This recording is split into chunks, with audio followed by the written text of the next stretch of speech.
Senhoras e senhores, eu sou o Tadeu Rodrigues e você está no podcast Rabiscos. Muito obrigado a você que está aqui comigo toda terça-feira. Bom, quero dar uma atenção especial à famosíssima balada literária que está acontecendo na sua modalidade virtual e está com uma programação muito legal mês a mês, o que está sendo chamado aí de balada mês a mês. Já poderia ter falado isso antes de eu ter falado mês a mês. Enfim, quem quiser saber mais sobre a programação, que está sempre sensacional, com grandes nomes, basta entrar no site www.baladaliteraria.com.br e lá ver o pessoal que está participando, ver o Marcelino e a sua turma. Eu quero falar também de um projeto que eu achei muito legal, que exalta a literatura fantástica brasileira, que chama Crônicas Fantásticas. É basicamente um grupo literário que está virando uma editora. E eles têm esse objetivo, justamente produzir e divulgar essa modalidade de literatura, a literatura fantástica, eu particularmente gosto muito. E eles lançaram também um projeto que eu achei muito bacana para trazer aqui no Rabiscos, para vocês saberem, que chama Confraria das Crônicas Fantásticas. Eles lançaram através do Catarse, e a pessoa que contribui com o projeto, ela recebe digitalmente contos de literatura de fantasia e outros gêneros também. Então, para quem curte contos e para quem curte literatura fantástica, é muito bacana. E está bem legal. Quem quiser conhecer e saber mais, ajudar também, é só entrar no catarse.me barra confraria. Lá vai estar explicando, e, enfim, você pode ajudar para receber esse conteúdo digitalmente, tá? Não é físico, lembrando disso.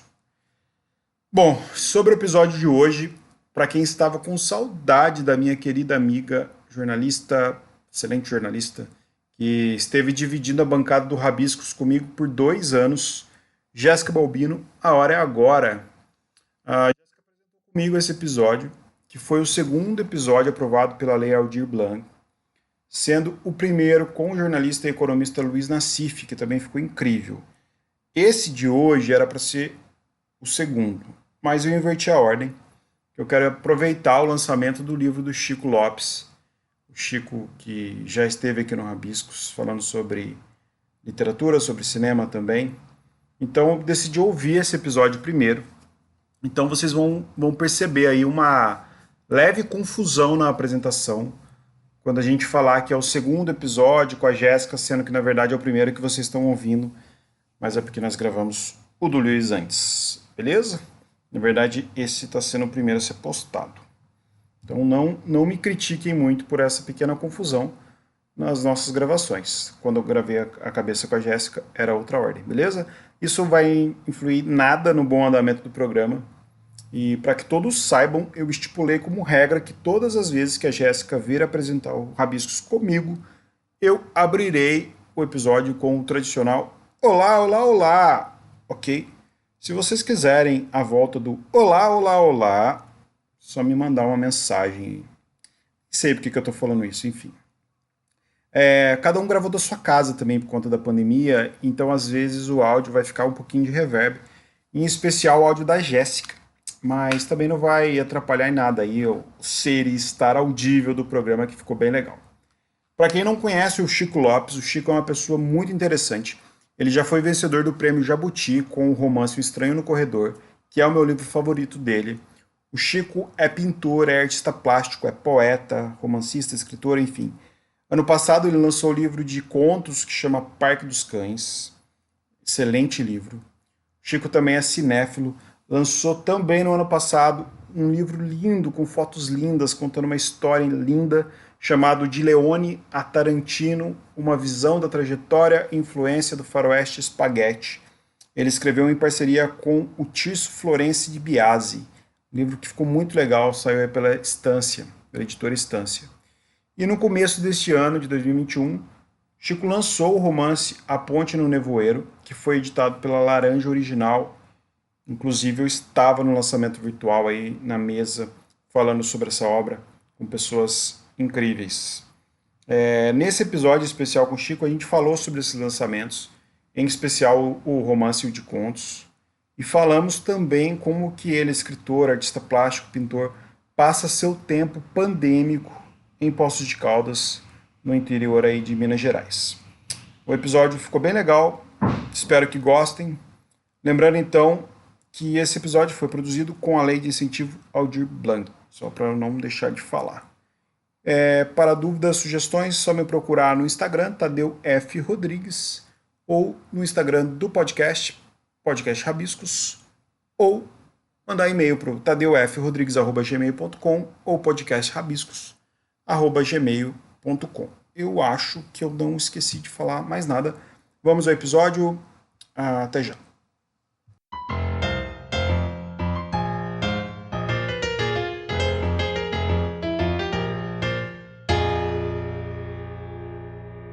Olá, olá, olá! Começando o segundo episódio especial pela Lei Aldir Blanc do Rabiscos. E a gente dá seguimento à entrevista passada, que a gente conversou com o jornalista Luiz Nassif, Jéssica Balbino. E como será esse segundo episódio? No segundo episódio, a gente traz o Chico Lopes, que já pode pedir música, né, aqui no Rabiscos, porque é a terceira vez que ele vem. O Chico Lopes, que ele é de Novo Horizonte, mas mora em Poços de Caldas há muitos anos, que é ficcionista, poeta, artista plástico, tradutor, crítico literário de cinema, também é vencedor do Prêmio Jabuti, lançando vários livros novos, e vem conversar um pouquinho aqui com a gente sobre essa produção na pandemia, sobre a relação com Poços de Caldas e sobre os novos livros que você está aí com eles na ponta da língua, Tadeu, quais são? É isso aí, o Chico vem com grandes obras aí, lançou vários livros, inclusive agora 2020 foi um ano agitado para o Chico, que tem o Parque dos Cães, que é um livro de contos, inclusive ele tem um conto dedicado a mim, que eu fiquei muito feliz quando eu li, fiquei muito feliz mesmo. A Ponte no Nevoeiro, que é um romance denso do Chico, que está saindo pela Laranja Original. E lançou também um livro sobre cinema, de Leônia Tarantino, que é um livro com fotos, com a história do cinema de faroeste. Foi muito legal esse livro também. Chico bateu um papo com a gente e vamos ouvir. Chico, seja bem-vindo ao Rabiscos mais uma vez. É um prazer enorme ter aqui você com a gente. E hoje a gente falando da sua carreira, da sua relação com Poços e falando de dois livros também.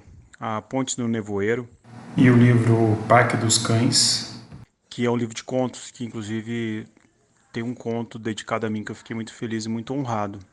Conto lindo, diga-se de passagem.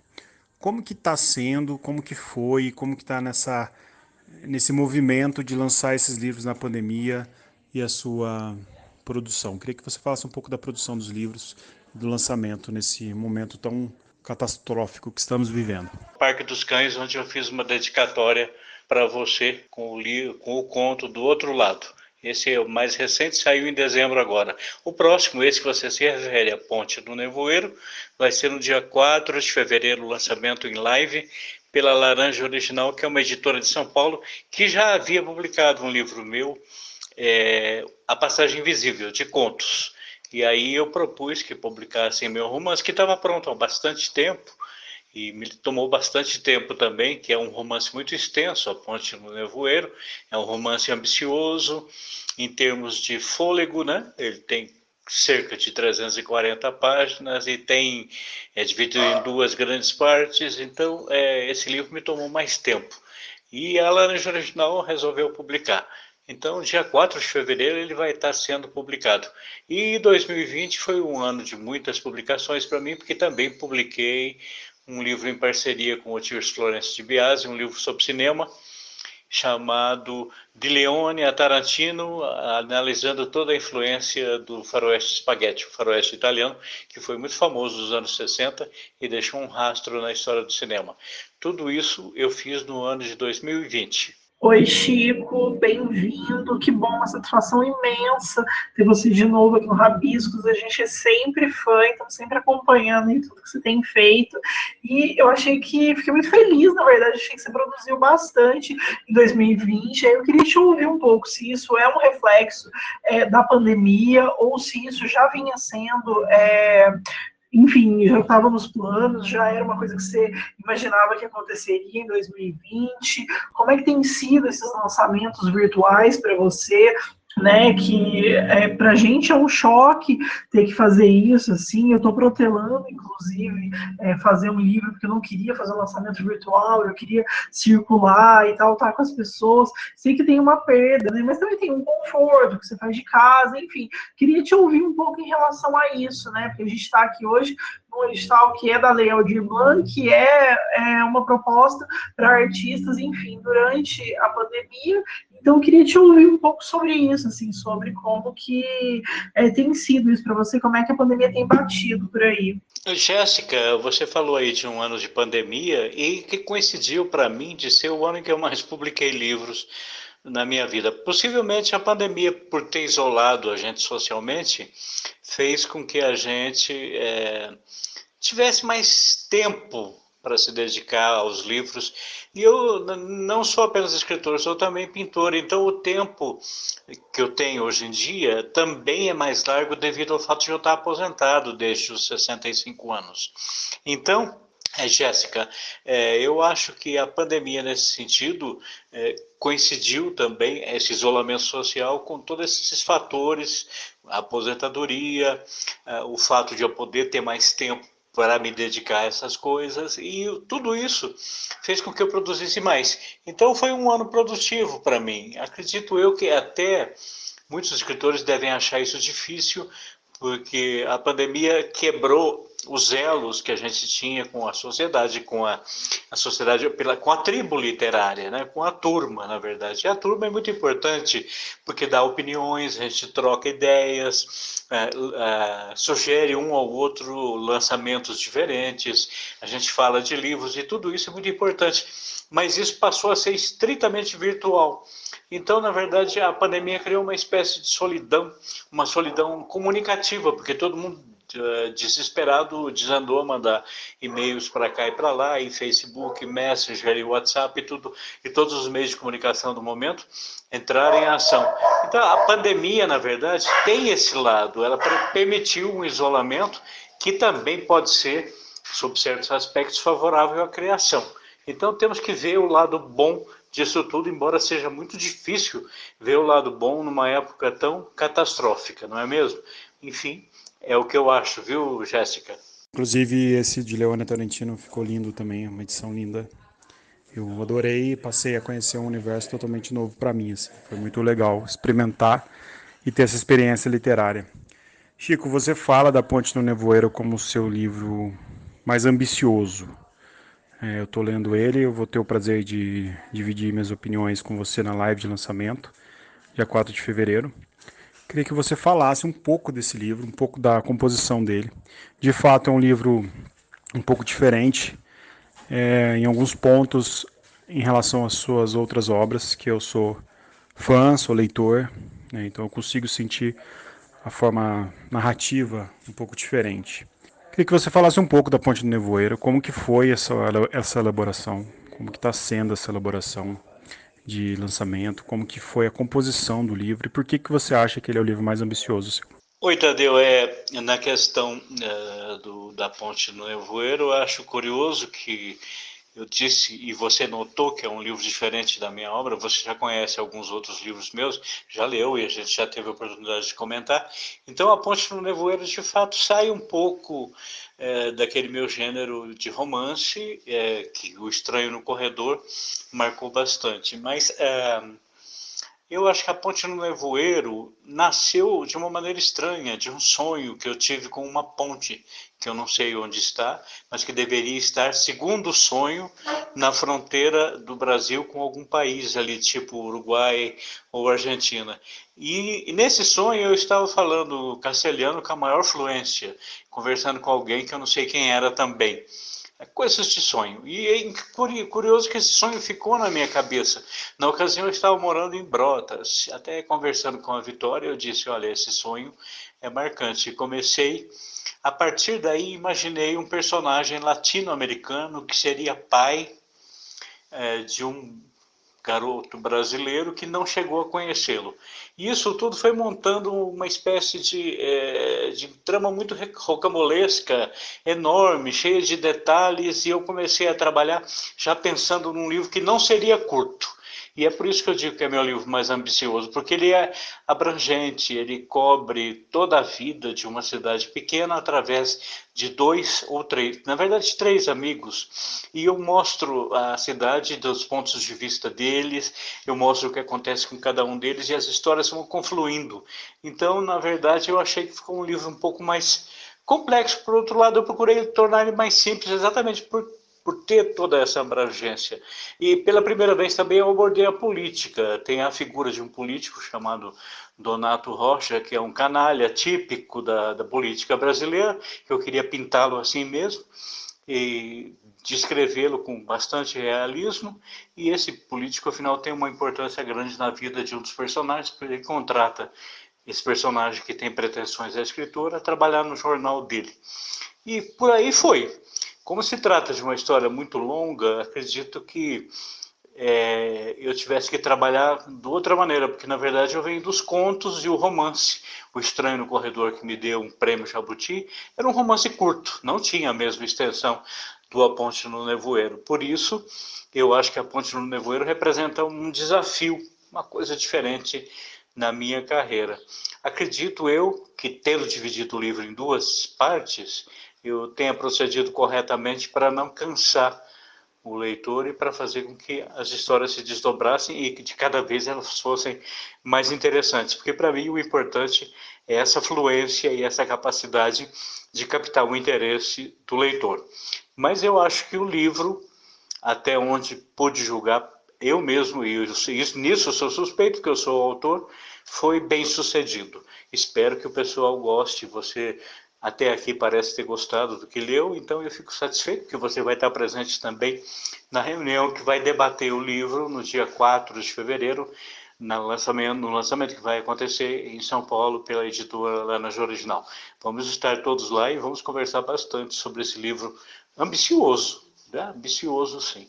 Mas às vezes as ambições nos deixam um pouco atrapalhados, a gente não realiza essas ambições. Às vezes realiza parcialmente. Enfim, eu vou esperar o julgamento do público, porque o julgamento do público é o melhor que existe.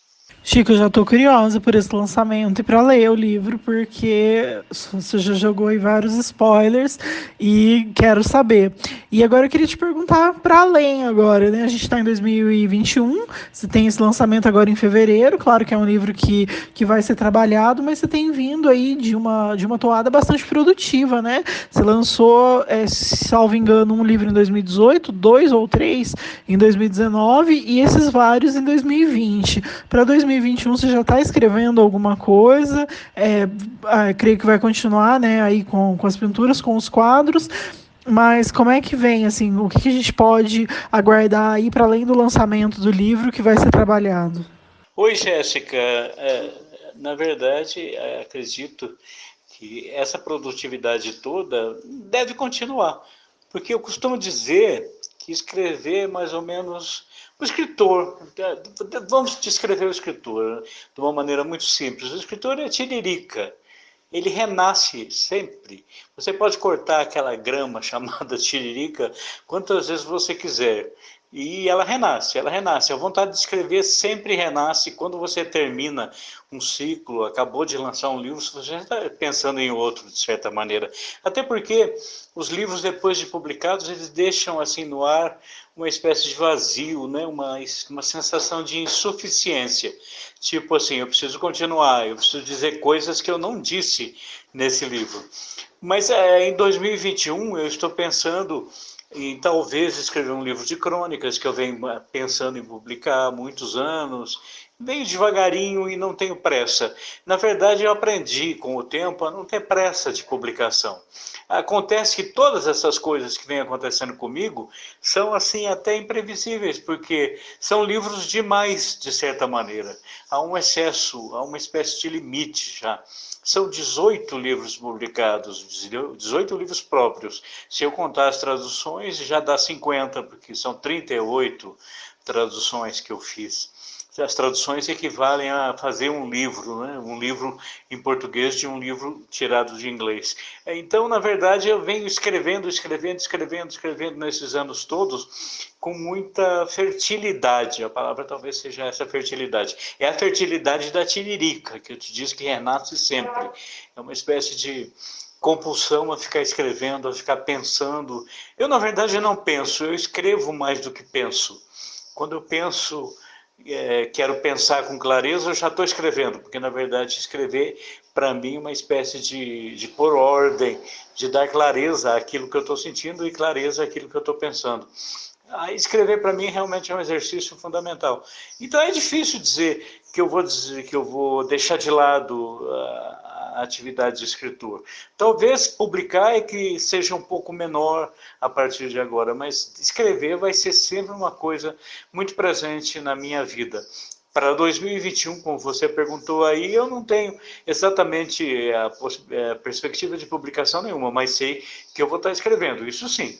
Escrevendo eu vou estar sempre, eu tenho um grupo, eu tenho uma série de amigos pelo Facebook que sempre esperam os meus posts, que comentam aquilo que eu escrevo. Então, de alguma maneira, eu vou estar sempre presente na vida dos escritores. E a minha vida é a literatura, sem dúvida alguma.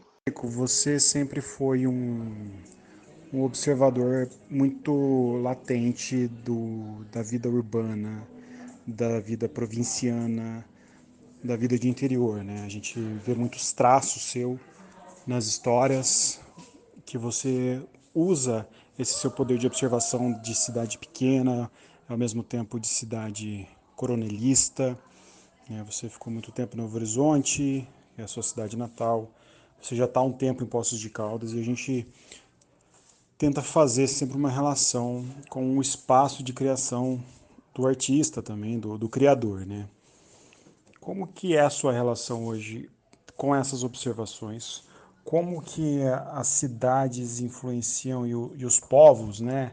A, os vários tipos de poderes dos povos ou dos pseudos poderes dos povos influenciam a sua escrita?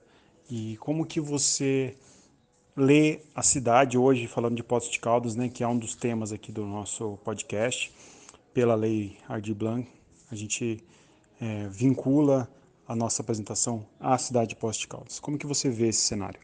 Oi, Tadeu, a questão de relacionar a cidade natal ou as cidades em geral onde a gente vive. No caso, eu nasci em Novo Horizonte, São Paulo, mas estou em Poços de Caldas desde 1992. Então, são muitos anos em que estou aqui e houve uma mudança, porque eu venho de uma cidade do interior de São Paulo, pequena, de 40 mil habitantes, e mudo para uma cidade do estado de Minas, que é Poços de Caldas, que é muito maior e tem um outro cenário, são montanhas, enfim, foi uma diferença razoável, considerável na minha vida essa mudança, né? Foi uma mudança muito interessante e eu cheguei aqui e tempos depois já estava trabalhando no Instituto Moreira Salles, comentando filmes e programando filmes e conhecendo o público de Poços. Então, na verdade, foi uma relação diferente a que eu obtive com Poços de Caldas, porque quando eu chego aqui, eu já tinha vivido 40 anos em Novo Horizonte, era uma cidade pequena, até agora ainda uma cidade pequena em relação a Poços, então há diferenças. As diferenças eu fui percebendo, mas eu também fui percebendo semelhanças. E aí tem uma coisa que eu acho interessante no que você pergunta, porque as cidades, esse espaço urbano do qual você me acha bom observador, me parece um espaço mental que você vai criando, na verdade, criando com pedaços de suas vivências urbanas diferentes. Uma cidade aqui, outra ali, há outras cidades que eu conheci, há bairros de São Paulo que eu às vezes uso também como uma espécie de ponto de partida. Então, na verdade, eu acho que o que eu vejo é a vida urbana e suburbana das grandes metrópoles e também das pequenas cidades. Eu junto tudo isso numa visão mais universalizante das coisas e tomo distância, porque na questão de quando você quer ver ou fazer uma literatura que fale com muitas pessoas, que se dirija a muitas pessoas, você tem que ser um pouco impessoal, um pouco distanciado daquilo que é provinciano e que desfunda o teu coração. Você tem uma relação de coração com a cidade natal ou com a cidade em que você escolheu morar. Então você não tem uma relação muito clara do ponto de vista racional, é uma relação muito afetiva. Então essa afetividade entra na composição da tua criação, mas ela precisa ser, digamos, temperada por uma racionalidade que vai tornando essas cidades fictícias, e essas cidades, todas essas cidades são uma só cidade, na verdade. Então a gente muda de nome, bota iniciais para chamar determinadas cidades de X ou Y, e a cidade de Aponte no Nevoeiro, por exemplo, chama Verdor, né? Então, na verdade, tudo isso é muito fictício, mas essa ficção permite que você explore, componha fragmentos de muitas cidades e crie uma cidade universal, onde os personagens se movem. E o personagem, meu personagem, digamos assim, vou escolher um personagem meu para representar tudo isso, ele é sempre um outsider, um cara que olha tudo de fora. Ele se sente um forasteiro no lugar onde vive. Então ele olha as coisas com um senso crítico muito aguçado. E esse senso crítico já é a própria dramaticidade do texto, porque vai afastando ele das relações com as pessoas, aproximando ele de certos delírios. Enfim, ele cria uma relação muito peculiar com a realidade. E a realidade são essas cidades representadas por uma única, que pode se chamar Verdor, que pode ser marcada por uma inicial, uma maiúscula, com uso várias vezes. Isso não importa, o importa é a relação do personagem com o mundo, o eu e o mundo que o cerca. O mundo que o cerca pode ser uma cidade pequena, ou uma cidade grande, ou uma mescla de uma e outra, e na verdade o que importa de fato é o espírito do confronto da individualidade com o todo, com o coletivo. E esse confronto, esse descompasso é sempre presente na minha obra. Agora, em Poços, eu estou aqui há bastante tempo.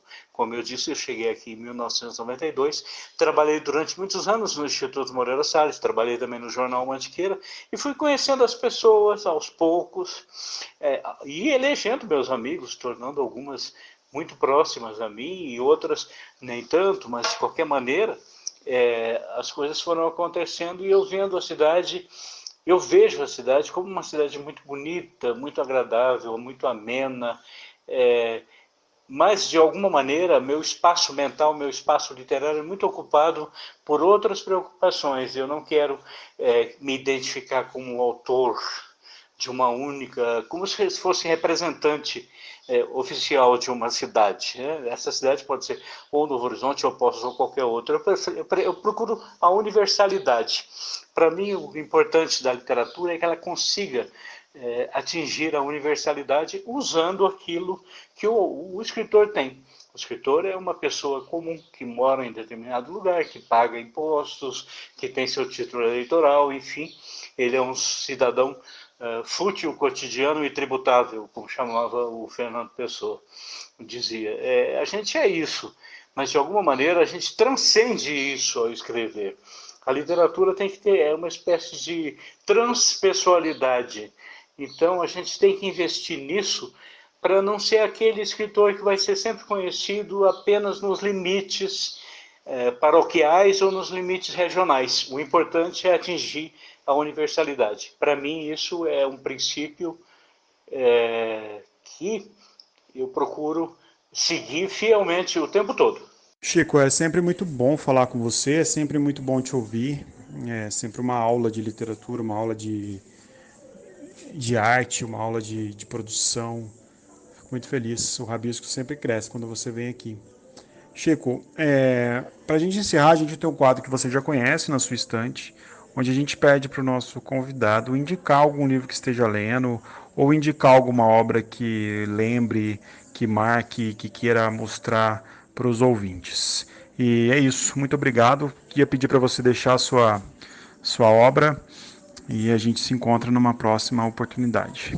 que agradeço as perguntas que vocês fizeram, me deixaram bastante à vontade. Eu já havia participado de um podcast com vocês e o papo sempre rende, o papo é interessante, é informal, é uma maneira diferente de abordar a literatura, porque não é aquela maneira acadêmica, né, em geral, tornando o escritor uma figura muito pomposa, muito solene, quando na verdade o escritor é apenas uma pessoa comum falando de uma coisa incomum.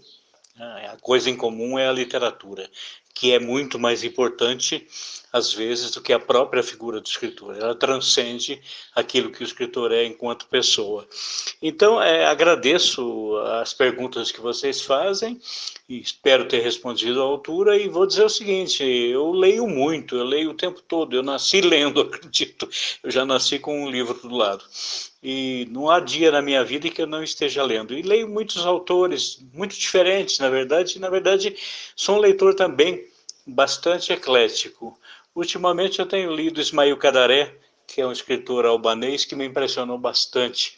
Eu comecei lendo dele Dossiê H, em que dois pesquisadores irlandeses vão à Albânia, um país extremamente atrasado, tentar descobrir algo sobre Homero, os rapsodos que escreveram a Odisseia de Homero. Na verdade, é uma questão aí literária meio complicada, porque o Homero pode até nem ter existido, pode ter sido uma figura criada ao longo dos tempos, criada pelos próprios rapsodos. Então, se trata de uma pesquisa curiosa, porque Homero teria vivido naquela região da Albânia. Mas esses pesquisadores chegando lá, eles encontram um país muito vigiado, muito burocrático, ainda marcado pelo stalinismo, e eles são vistos como espiões. A história é muito boa, é divertida e ao mesmo tempo é muito erudita. Eu gostei dela. E depois disso eu peguei então Crônica na Pedra, um livro de memórias do próprio Qadaré. Fiquei encantado também com a infância terrível que ele teve, porque, segundo a gente percebe, os albaneses já nascem com um fuzil também. É um povo extremamente bélico, um povo invadido desde o Império Otomano, depois invadidos na Segunda Guerra Mundial pelos alemães, pelos italianos, e viveu sempre numa precariedade incrível. Passou por duas formas de comunismo, a forma stalinista, a forma maoísta, teve ditadores terríveis, enfim, a Albânia é um país sofrido. E ele é o escritor de um país sofrido, então ele tem muito o que dizer. Hoje em dia, parece ele estar exilado em Paris, e eu acho que ele é um forte candidato ao Prêmio Nobel. Merecia. A obra dele é muito interessante, então eu recomendo a obra dele a todo mundo. Espero que todo mundo também tenha vontade de conhecer o Qadaré. O Qadaré vale a pena e eu estou seguindo nas leituras dele e agora estou lendo A Ponte dos Três Arcos, que também é um livro bem interessante que ele escreveu. Na verdade, a gente recomendar escritores é um pouco como recomendar o óbvio, porque é preciso ler, é preciso estar sempre atento ao que se escreve por aí. Pelo menos eu penso assim. A literatura anda em baixa no país, né? A gente percebe que a cultura toda anda em baixa no país, e é por isso que a gente insiste em que as pessoas procuram livros. Postos tem muitas bibliotecas. Procurem por aí que vocês encontrarão o que ler. Não aleguem que não existe livros para o público. Existe. Existe, na verdade, muitas bibliotecas e a leitura nelas é gratuita. Você procure e você achará. Pode ter certeza disso. Então, agradeço a vocês e já vou me despedindo. Espero que a gente se encontre aí pessoalmente, mesmo com a pandemia, numa hora dessas, mascarados e conversando. Abraços. E você, Jéssica Balbino, qual é o seu livro na sua estante? Eu estou lendo Um Apartamento em Murano, Crônicas da Travessia, do Pope Preciado, que é um autor que eu conheci no ano passado e estou adorando. Ele é um filósofo, curador e um dos principais pensadores contemporâneos. É um filósofo trans e ele escreve muito sobre gênero, sobre dissidência sexual, dissidência de corpos, e estou apaixonadíssima assim, pela obra dele, tenho pesquisado muito e estou com esse aqui. E você, Tadeu? Eu comprei um que eu já estava namorando já tem um tempo, estou lendo, estou muito feliz com a poesia dele, que é do Manuel Pino, uma coletânea. O Pina já é um poeta assim que sempre me acompanha em excertos, eu vejo ele em textos esparsos, mas agora eu peguei o livro, um Poemas Escolhidos, e estou devorando ele de cabo a rabo. É um livro muito legal, estou curtindo pra caramba ler ele, e estou muito feliz de estar compartilhando com você mais um livro, Jéssica Balbino, que você Eu escreveu também. o livro, e eu estou lendo o seu livro, eu estou muito feliz, estou quase acabando ele, e que legal poder ver você ganhando corpo aí também na literatura de poesia, nos seus textos, no seu impacto. Então, também estou lendo o seu livro. Estou ansiosa para saber o que você está achando. A gente vai marcar aí um dia para trocar essa ideia, você me passar suas impressões e eu volto para lançar aqui, hein, por favor. E, ó, com certeza, pelo amor de Deus, lançando já vem correndo para cá. Muito bom Sim, falar com você, estou com saudade de você. também estava. Terminamos essa série de 2 episódios especial do Rabiscos pela Lei de Sim, Aldir Blanc. Acho que ficou um material legal, principalmente para os pós-caldenses, né? Com Laís Nassif, com Chico Lopes. Essa nossa cidade que respira cultura, que tem grandes escritores, grandes histórias também, né? sim, uma delícia poder ouvir e trocar com eles. É um prazer, assim, né? Fiquei muito lisonjeada quando eles aceitaram o nosso convite. E é isso, espero que o pessoal de Poços e de fora de Poços também curta tanto quanto a gente curtiu fazer. Isso aí. Não suma, apareça Não mais vezes. sumirei, aparecerei com certeza. Muito obrigada, Tadeu. Um Beijo, beijo a beijo. todos. Bom dia, boa tarde e boa noite. Tchau. Tchau.